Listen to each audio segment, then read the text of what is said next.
আচ্ছা বলেন তো দেখি, দুনিয়ার কোনো বাপ, দুনিয়ার কোনো মা যদি সন্তানদেরকে এইভাবে ডাক দিয়ে বলে, ও আনাস, ও আবুল, ও আব্দুর রহমান, 5-6টা সন্তান বাপ মা, কিন্তু যখন এইরকম আপনার নাম ধরে ডাকবে মনে হবে বাপ মা আমাকে বেশি ভালোবাসে, ঠিক কিনা বলেন?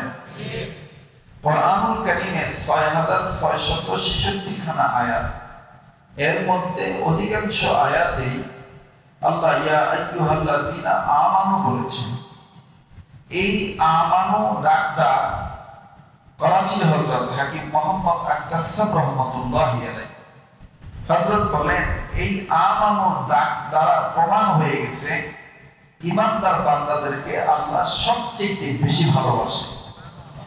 সুবহানাল্লাহ বলি, বলেন না ঈমানওয়ালা বান্দাদেরকে সবচেয়ে কে বেশি ভালোবাসে?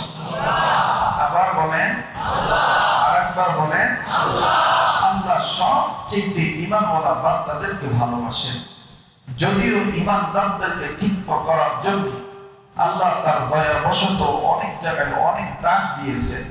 যেমন আল্লাহ তাআলা এক জায়গায় বলেন, ইয়া আইয়ুহাল ইনসানু মা গাররাকা বিরাব্বিকাল কারীম, হে মানুষ তোমরা তোমার রব থেকে কোন দিকে যাও? ফাআইনা তাযহাবুন। আল্লাহ তাআলা একাধিক জায়গায় আল্লাহ তাআলা দয়াবশত বিভিন্ন ভাবে ডেকেছেন। আল্লাহ বলেছেন আর রহমান, আমি দয়া করেছি, দয়ার রহমান। খালাকাল ইনসান, তোমাকে সৃষ্টি করেছি। আল্লামাল কোরআন, আমি আল্লাহ তোমাকে কোরআন শিক্ষা দিয়েছি। এরপরে আল্লামাহুল বায়ান, আমি তোমাকে কথা বলার যোগ্যতা দান করেছি। বলেন, কথা বলার যোগ্যতা দান করেছেন কে?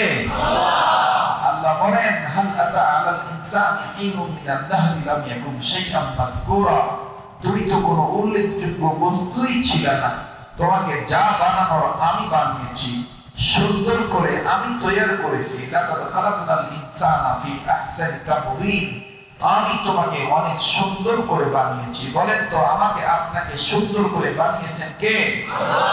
আমাকে আপনাকে সুন্দর সূরত দিয়েছেন কে? ফি আইয়ি সূরাতিন মা শাআ রাক্কাবা, আল্লাহ বলেন আমি তোমাকে সুন্দর করে বানিয়েছি। সেই কথাটাই আল্লাহ ঈমানদার বান্দাদেরকে ডাক দিয়ে বলতেছেন, ইয়া আইয়ুহাল্লাযীনা আমানুত্তাকুল্লাহ, ও ঈমানওয়ালারা তোমরা আমাকে ভয় করো। আমার ভাইরা, ঈমানদারদেরকে সবচেয়ে কে বেশি ভালোবাসে? আবার বলেন কে? এই জন্য যতক্ষণ কথা শুনবো আল্লাহর মহব্বত নিয়ে কথা শুনবো। আল্লাহ তাআলা আমাদের কত ভালোবাসেন। করাচির হযরত হাকিম মোহাম্মদ আক্তার সাহেব রহমাতুল্লাহি আলাইহি হযরত এক কিতাবের মধ্যে একটা ওয়াকিয়া বুঝাইতে যেয়ে বলেন, 60 বছর 70 বছর বয়স হয়েছে ঈমানদার বান্দা হিসেবে, কিন্তু আল্লাহর মহব্বত অন্তরে পয়দা হয় নাই। অথচ মাত্র 7-8 বছরের একটা বালক, সে নবী বংশের ছেলে, তার দিলের মধ্যে কিভাবে আল্লাহর ভয় পয়দা হয়ে গেছে, আল্লাহর মহব্বত পয়দা হয়ে গেছে। 7 বছর বয়সের বাচ্চার নামাজ ফরজ হয় নাই, এখনো সে বালেগ হয় নাই। কথা বলে ঠিক কিনা? কিন্তু আমার আপনার 60, 70, 80, 90 বছর বয়স, আমার আপনার, আমরা অনেক আগেই বালেগ হয়ে গেছি। এই পর্যন্ত আমরা আল্লাহর মহব্বত হাসিল করতে পারি নাই। আল্লাহর মহব্বত হাসিল এমনি এমনি হয় না, আল্লাহ ওয়ালাদের সহবতে নিতে হয়। কথা বলেন ঠিক কিনা? আপনাদের তো কপাল ভালো যে আপনারা একজন বুজুর্গ উলামায়ে কেরাম পেয়েছেন, একজন আলেম পেয়েছেন, আকাবিরে দেওবন্দের প্রতিচ্ছবি, আহলে দেওবন্দের ইমাম, ইমারতের অতন্ত্র প্রহরী ডক্টর আল্লামা মুফতি শহীদুল্লাহ উজানবী দামাত বারাকাতুল আলিয়া হযরত আপনাদের মাঝে আসেন।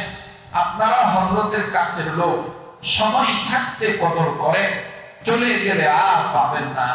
আল্লাহ ওয়ালাকে কদর করেন, চলে গেলে আর পাবেন না। আল্লাহ হযরতের হায়াতের মধ্যে বরকত দান করেন। আমাদের যত আকাবির আসলাফ বুজুর্গরা ইন্তেকাল করেছেন, প্রত্যেকের দরজাকে আল্লাহ বুলন্দ করে দেন। বলেন আমিন। আমার ভাইরা, আল্লাহ ওয়ালা হইতে গেলে আল্লাহ ওয়ালার সহবতের দরকার আছে না নাই? আবার বলেন আছে না নাই? মুসলমান ভাইরা রে আমার, কথাগুলি দিলের কান লাগায় শুনবেন। যেই আকাবিরের নাম নিয়েছিলাম সাইয়্যিদুত তাইয়্যিফা হাজী আমদাদুল্লাহ মুহাজির মক্কি রাহমাতুল্লাহি আলাইহি। হযরত প্রতিদিন নামাজ আদায় করেন ঠিক মতন। ঈশার নামাজ আদায় করার পর হযরত নবীর প্রতি দুরূদ পড়ে দুরূদের আমল করে ঘুমাইতেন। এর বন্ধু এর বাবাজি সাইয়্যিদুত তাইয়্যিফা হাজী আমদাদুল্লাহ মুহাজির মক্কি রাহমাতুল্লাহি আলাইহি বারবার দুরূদ পড়ে প্রতি রজনীতে ঘুমান। একদিন স্বপ্নের মধ্যে নজর করে দেখতেছেন যে নবীর প্রেমের প্রেমিক হয়ে দুরূদ পড়েন ওই নবী মদিনাওয়ালা কামনিওয়ালা হাজী আমদাদুল্লাহ মুহাজিরের মক্কির ঘরে তাশরীফ আনছেন। আওয়াজ দিয়ে বলেন না সুবহানাল্লাহ, আবার বলেন সুবহানাল্লাহ। মুসলমান ভাইরা রে আমার, হাজী আমদাদুল্লাহ মুহাজির মক্কি রাহমাতুল্লাহি আলাইহি স্বপ্নের মধ্যে দেখতেছেন পুরাটা ঘর নূরানি হয়ে গেছে, পুরাটা ঘর আলোকিত হয়ে গেছে। আল্লাহর বান্দা হাজী সাহেব রাহমাতুল্লাহ আলাইহি ডাক দিয়ে বললেন, কে গো আপনি?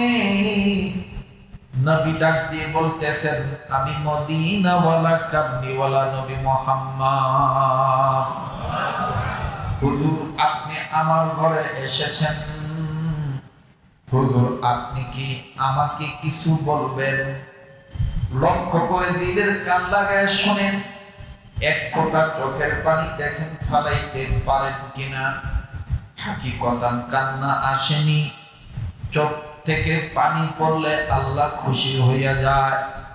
কান্না না আসলো কান্নার ভাগ ধরেন। আজকে আমার আপনার দিলে নবীর মহাব্বত নাই, তার কারণে দাড়িতে খুর লাগাই। আজকে আমার আপনার অন্তরে নবীর ভালোবাসা নাই, তার কারণেই তো সুদ খাই। আজকে আমার আপনার দিলের মধ্যে নবীর ইশক ও মহব্বত নাই, তার কারণে টুপি দাড়ি দস্তরখান মেসওয়াকের মধ্যে দিল ঝোঁকে না। এর বন্ধু এর বাবাজি হযরতে আব্দুর রহমান জামি রাহমাতুল্লাহি আলাইহি কিতাবের মধ্যে লিখেছেন, আল্লাহর নবীকে উম্মত চিনে নাই,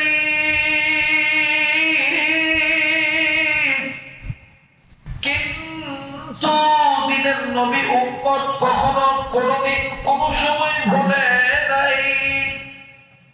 আল্লাহর নবী কোনদিন কোন সময় উম্মতকে ভুলেন নাই। অনেক কথা আপনারা জেনেছেন, জিবরাইল আমিনকে আল্লাহ পাক আজরাইলকে পাঠানোর আগে জিবরাইলকে বললেন, জিবরাইল আমার নবীর কাছে যাইয়া আমার সালাম দিয়ে জিজ্ঞেস করো সে কোথায় থাকতে চায়। আমি তো তাকে আরশের উপরে জান্নাতে জায়গা করে দিতে চাই। জিবরাইল যখন বললেন, আমার নবী বললেন, না রে জিবরাইল না, যেই উম্মতকে কালেমার দাওয়াত দিতে যাইয়া তাইফের জমিনে রক্তে রঞ্জিত হয়েছিলাম, আল্লাহকে বলে দিও কিয়ামত পর্যন্ত আমি এতিম নবী উম্মতের পাশেই থাকবো। আমার ভাইরা খুব খেয়াল করে কথাগুলো শোনা চাই। নবীর ইশক মহব্বত ভালোবাসা নিয়ে কথাগুলি শোনেন। এরে উম্মত, আল্লাহ নবী আমার আপনার কত মায়ার নবী ছিলেন। আল্লাহ নবীকে তাইফের লোকেরা যখন পাথর মারা শুরু করলো, নবীজি রক্তাক্ত হয়ে গেলেন। আমার ভাইরা নবীজির চেহারা এত নূর ছিল, ডাইনের ছেলেরা পাথর মারতেছে, এক সময় পাথর মারা বন্ধ হয়ে গেল। বামের ছেলেরা ডাইনের ছেলেদেরকে ডাক দিয়ে বলতেছে, কি গো ভাই তোমরা কেন পাথর মারো না? ডাইনের ছেলেরা ডাক দিয়ে বলতেছি, কার চেহারায় পাথর মারো, কার দিকে আঘাত করব, চেহারাটা দেখলে কেমন জানি কলিজা ঠান্ডা হইয়া যায়। কেমনি গো তারে পাথর মারি। আবার বামে যখন ছেলেরা পাথর মারা শুরু করলো, আমার নবীজি বামের ছেলের দিকে যখন তাকাইলেন, বামের ছেলেরও পাথর মারা ভরে গেল। যার চেহারার মধ্যে এইরকম নূর ছিল, এত মায়া ছিল, সেই নবী যখন রক্তাক্ত হয়ে গেলেন, জিবরাইল আমিন ডাক দিয়ে বললেন, নবীজি অনুমতি দিন, হুকুম দিলেই এই তায়েফবাসীকে পাহাড় চাপা দিয়ে হত্যা করা হবে। আল্লাহর নবী করে কেঁদে দিয়ে বললেন, না না না না না, এরা আমারে চিনে নাই, এদেরকে যদি পাহাড় চাপা দিয়ে মেরে ফেলো, আমি মুহাম্মদ কাদের কানে পৌঁছাবো। লা ইলাহা ইল্লাল্লাহু মুহাম্মাদুর রাসূলুল্লাহ। আজ থেকে বহু বছর আগে এই দুনিয়ার বুকে ইসলাম নাম ছিল না কোথাও কোনো মানুষের মুখে। মন্দিরে শুধু বাজিত ঘন্টা, ছিল না আজান ধ্বনি। সে আধার জগতে এসেছিলে তুমি, হে সাধক রব্বানী। মানুষের মাঝে মানব রূপে জন্ম নিয়া মানুষের মন করিলেন জয়। ভালোবাসা দিয়া, পরাণ দিয়া, আখলাক দিয়া, অন্তর দিয়া, মন্ত্র দিয়া নয়। বলেন সুবহানাল্লাহ।